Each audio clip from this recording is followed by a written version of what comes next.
So our MPO is a Metropolitan Planning Organization. We have a policy board who basically approves everything we do. So it's made up of the mayor and 2 city councillors, 3 county commissioners, the governor of Tesuque, and a deputy secretary from New Mexico Department of Transportation.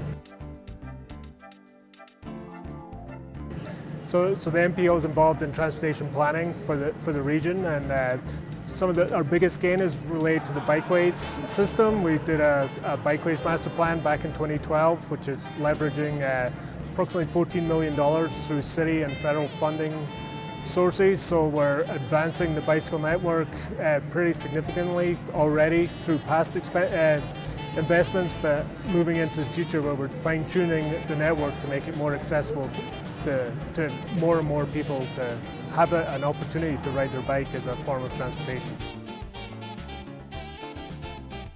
So right now we're in the process of developing our long-range metropolitan transportation plan.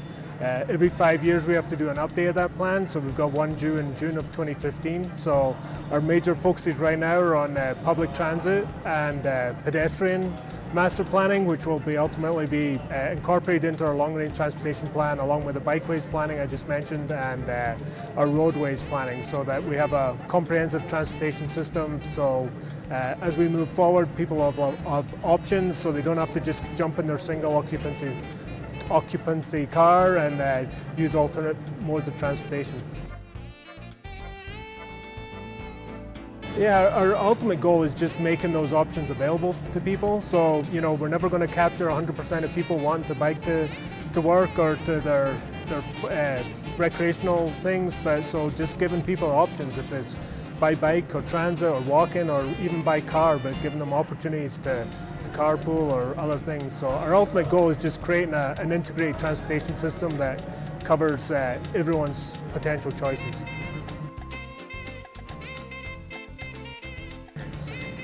I think that the main thing that I'm the most proud of would be the gallons per capita per day reduction. So 101 gallons per capita per day is extremely impressive, and that's one thing that we can be really proud of within our city. That's down from a high of? 168 in 1995. When did you say that? In 1995 we were at what? In 1995 we were at 168 gallons per capita per day. And we've recently achieved a 40% reduction in 2013 at 101 gallons per capita per day. I think we want to look at outdoor irrigation, especially on a single-family residential level, and we're going to look at incentivizing outdoor irrigation rebates as well. I don't think that there's a conflict. Every single-family residential home is allotted a certain amount of water. We have a tiered system with our water rates, a Tier 1 and Tier 2. So Tier 1 in the summer is roughly 10,000 gallons, and then once you go over 10,000 gallons, you start to hit those Tier 2 higher water rates. So it's up to the homeowner how they want to manage their water use. So for example, if I had a very nice antique car and I wanted to wash it once per month with a hose nozzle, I could. Or if I wanted to grow vegetables, that's just how I manage my water budget and my water use. So right now we're generating about 18% of the city government's energy needs.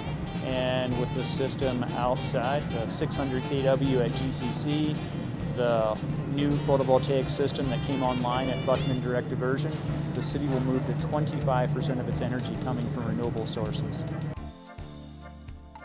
The 25% equates to about 10.6 million kilowatt hours per year.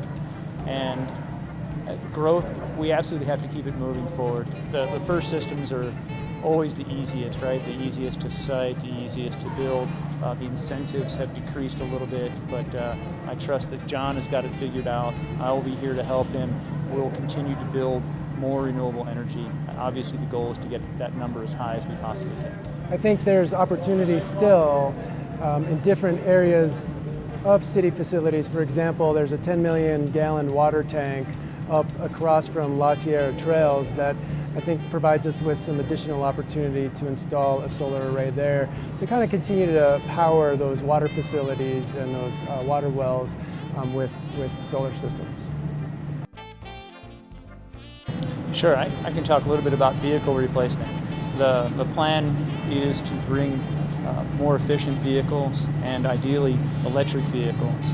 As an example, the Water Division is going to pick up 2 new electric vehicles, full electric vehicles, and in lieu of using larger trucks to take meter readings for the water meters, we'll actually have an electric vehicle go from site to site to pull those readings. It'll be, much better for the environment not to have that vehicle idling, much better efficiency, and of course, we're building a new renewable energy system, a PV system at the Water Division, so those vehicles will plug directly into that. That energy will come from a clean, renewable source. And we've actually been working with PNM actually to site where those charging stations would go around the city, and then we are going to be installing those fairly quickly, probably over the next 3 months. And one of the things that we've discussed with PNM is, can we explore an electric vehicle car sharing program, kind of like a Zipcar in other cities, but ours would be a car share with electric vehicles sited at those charging stations around town to provide accessible and affordable transportation for people throughout Santa Fe. So hopefully that will come online. We're doing a lot of research in that area. It could take up to a year to get that kind of figured out.